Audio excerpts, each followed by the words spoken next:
Rafikis, welcome back to my channel. I hope that you're all doing well. If you're new to my channel, subscribe down below, join the Rafiki squad, and click that bell button to be notified whenever I post a new video. I just came back from a whole month road trip from Nairobi, Kenya, all the way down up to South Africa. I have a video for each of the countries. We started with Kenya and went all the way down to Tanzania. We crossed into Malawi and then into Mozambique and into South Africa. So I will leave the links to all of the videos that I did on the entire road trip in the description box below in case you haven't watched them. Basically, I did this video because if I got $1 for every time somebody asked me, how much was your road trip? How much fuel do I need? Who did you go with? And so many other questions, then damn, I'd be rich right now. So I decided to make this video where I just sit down, talk to you guys, and would go through like all of the details about the entire trip. So without further ado, let's start from the beginning. I also did ask you guys on my Instagram on one photo if you guys had any questions about the road trip. So I've basically written on my notes, there's so much information here of everything that I want to tell you guys about. Then I will get into the questions and answer any questions that I haven't covered over here. Let's start with the costs.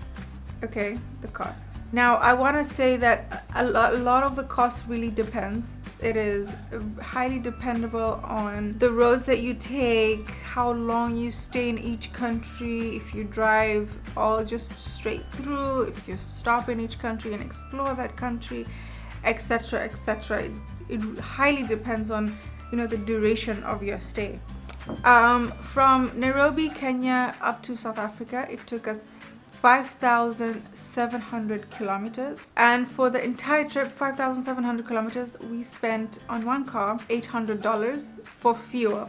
In terms of accommodation costs, it highly depends on your own pocket. Each city or town has accommodation for a 5-star hotel, a 3-star hotel, or even camping and backpacking accommodation type. We used Booking.com, TripAdvisor, and Airbnb throughout our entire trip to basically guide us through what we were looking for. TripAdvisor is so good. Like, really, honest travelers give their honest reviews on all accommodation types, and it's so cool. Do go through those 3 platforms to decide on your own accommodation. So it depends on your budget. If you want to spend $10 a night and go camping, which we did as well. If you want to spend $50 a night, which I also did sometimes, you know, because we were so tired and I was like, I really want a comfortable bed. So $50 a night was good enough. Let's get into driving licenses. Before you leave the country of Kenya, you need to do your international driving license, and you can do this at any AA office. It was 7,000 shillings and you can get it basically instantly. You just pop in the office, say you want an international driving license. They give it to you for 7,000 bob, and you can go for your road trip and use it all across all the countries. In terms of visa, if you're holding a Kenyan passport, you leave Kenya into Tanzania, you do not need a visa. It's visa on arrival, so stamp and you're in. In Malawi as well, same thing. You don't need a visa, stamp, you're in the country. For Mozambique, when we checked online, it said that Kenyans do not need a visa to enter the country. However, when we got to the customs immigration, they forced us or conned us to pay $50 each for a visa on arrival. It is what it is. So I don't know, maybe when you guys take the trip it'll change, I don't know. For South Africa, if you're holding a Kenyan passport, yes, you do need a visa to enter South Africa. So before you leave for your road trip in Kenya, go to apply for your South African visa at the embassy. There is a fee for it. I think it was 5,000 if I'm not wrong. You get your visa in like 5 to 10 days. However, we had one member of the team who had a dual citizenship. They didn't need a visa with their Kenyan passport all the way up to Mozambique, and when they entered South Africa, they changed and used the other passport that they had, and they had a problem. So here's a tip for you guys. If you're going on a road trip and crossing borders, you have to use the same passport across the entire trip. You cannot change your passports on borders because it's border to border. I don't know if it makes sense, but if you're flying, I mean, that's completely different. Also, let me add that you need 2 things which are super essential on going for a road trip. The first one is you need to get a Garmin. A Garmin is this GPS map, which you don't need the internet to use, and you just plug in your destination, etc, etc, and it tells you the way. And if you go off-road, let's say you get lost, the Garmin actually records your steps. You can just head back to the main road where you were using the Garmin, and you're good to go. But also we did get a SIM card in each country to use Google Maps, so we used the Garmin and Google Maps hand in hand. Google Maps just tells you the shorter routes, Garmin just tells you the main roads, I guess. So yeah, that's a tip that, you know, do not rely on any one of them. Please use them hand in hand just to help you. And also ask people on the road, is this the right road? Should we go here? Should we go there? You know, in conversation with the people in each country, tell them about your road trip, where you're going, which road is safe, etc, etc. You get to know and learn a lot about that country and the road situations by asking the locals. So we're going to start with Tanzania. We left Kenya and went through into Tanzania using the Namanga border. In terms of car issues, before you leave Kenya, you need your COMESA insurance for the car. Now this COMESA insurance works in Tanzania and it works in Malawi. It does not work in Mozambique. We left our original logbook at the Kenyan customs, and then they gave us a paper that you shall use on your entire road trip, saying that they have retained the logbook, etc, etc. Now, if the logbook that you're using of the car is not under the name of anyone in the car or the driver, you will need to get a letter from the owner of the logbook saying that they're allowing you to use the car and go for this road trip into South Africa. And because the name was not under who was driving the car, we had to pay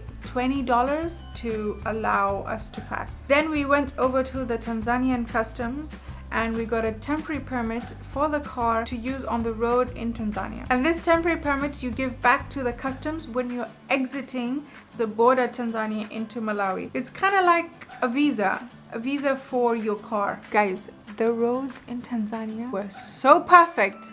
Like, I was so impressed. Literally, there were no potholes, signage everywhere, paint on the road was perfect, roads were perfect, signage on oh my god, I keep raving over this. It was just so good. Like, driving in Tanzania is just incredible. I loved it. Even in the most remote of villages, there was still like bus stop signs and 50km/h signs, also like bump signs. Oh, it was so good. When you're in Tanzania, you have to, guys, I repeat, you have to adhere to the speed limits.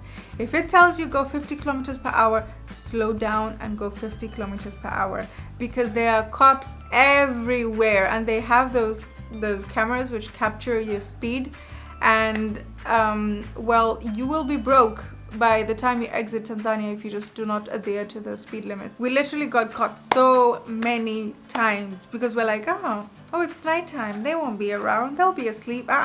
Those cops don't sleep. Tanzanians are the most nicest people. Everybody's like dada, kaka. It's so cute. Like, I love Tanzania. Malawian border also, you don't need visa, stamp, visa on arrival, and you go through. You go to the customs to get your car documentation done, and you pay $20 to get your temporary permits that you shall use for Malawi. Remember, a temporary permit is like a visa for your car. Guys, in Malawi, they're like all these crazy goats. You're driving at like 120km/h and some suicidal goat will just come running across and you just have to brake out of nowhere.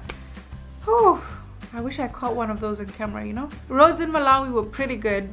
Potholes maybe sometimes, but the people are really, really nice. So welcoming and so warm as well. I really enjoyed Malawi. One thing about Malawi is the Lake Malawi, I read about it online that it has this disease or sickness called bilharzia. Google about it. And then you cross over into Mozambique. Now from the border of Malawi to get to the border of Mozambique, it's like a 5-kilometer drive. But when you enter Mozambique, we got a broker again. So the broker helped us get car insurance for Mozambique and a temporary permit for Mozambique, which total together cost us $50. And then we went through. Stamp, stamp, stamp. Remember, we paid $50 for entering Mozambique with our Kenyan passport. The roads in Mozambique are the most scariest roads I have ever gone through. You do not, I repeat, you do not want to get a puncture because you're in the middle of nowhere. There is no one on the road, no lights, no people, no cars, no trucks, no one. It's just you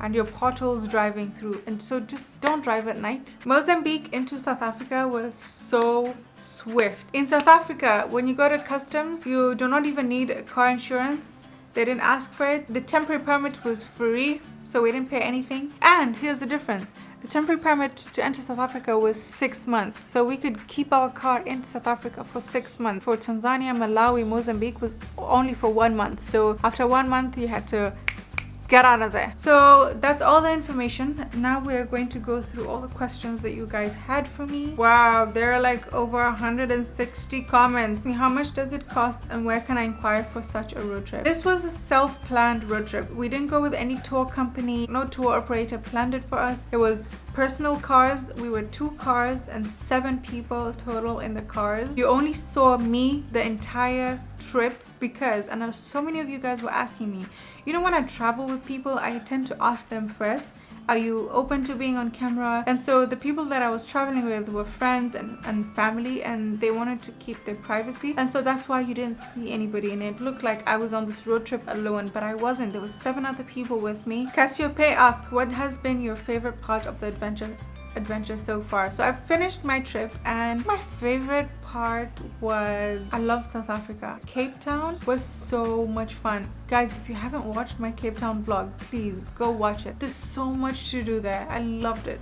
Zulfa Muhammad, when will you reach South Africa and how many days will it take? If you're driving like non-stop, it can take 5 to 6 days or even less from Kenya up to South Africa. But because obviously we wanted to stop, explore the country, I mean, what's the point of going on a road trip if you're just gonna drive through, right? We left on August 1st and I returned to Kenya on August 27th. Nuz, hi Ismail, are you the only one driving or do you get help from another person when you're tired? In each of the cars there were at least 2 people who took turns in driving. You know, when you're tired, you switch.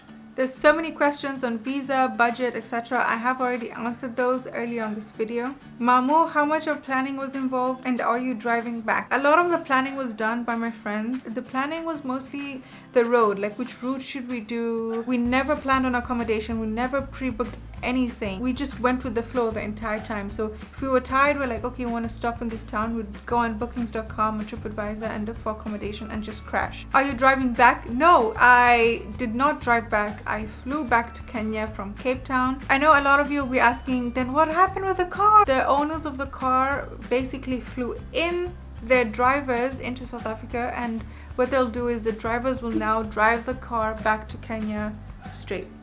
Oh shoot. Okay, the frame has moved, but we shall continue. I already mentioned earlier that fuel cost, we used $800, which is around 80,000 shillings. But it's so easy to calculate the cost that you need. Basically, let me give you the math, okay? So let's say you have a Land Cruiser as well. You fill up the tank of your Land Cruiser. Let's say to fill up your tank is 5,000 shillings. Let's say a full tank of your own car will take you 500 kilometers. Then you calculate from Kenya to South Africa is 5,700 kilometers. 5,700 divided by 500 gives you how many times you'll need to fill up your tank. You times that by 5,000, you get the cost that will take you for fuel. Do I make sense? Dastona Michaels, what are the results of the road network research before the road trip? In Tanzania, we used an Airtel SIM card, which was so good. Like, there was network everywhere and the packages for the internet was really good as well. For Malawi, Mozambique and South Africa, we used Vodacom, which was pretty affordable in Malawi and Mozambique, but it's so expensive. The internet packages in South Africa are so expensive. Safari with Irene, can I fit in your suitcase on your next trip? If you can fit, why not? Rafikis, that's it for the questions that you guys asked on my Instagram. A lot of them, a lot of them were repetitive, how much, etc, etc, etc. So that's why I've skipped them. If you do have any other question that I have not already answered in this video, leave it in the comment section below and I will answer you. Have a great day and don't forget to subscribe, join my Rafiki squad, click that bell button to be notified whenever I post a new video, and I'll see you in the next one because now we are back in Mombasa.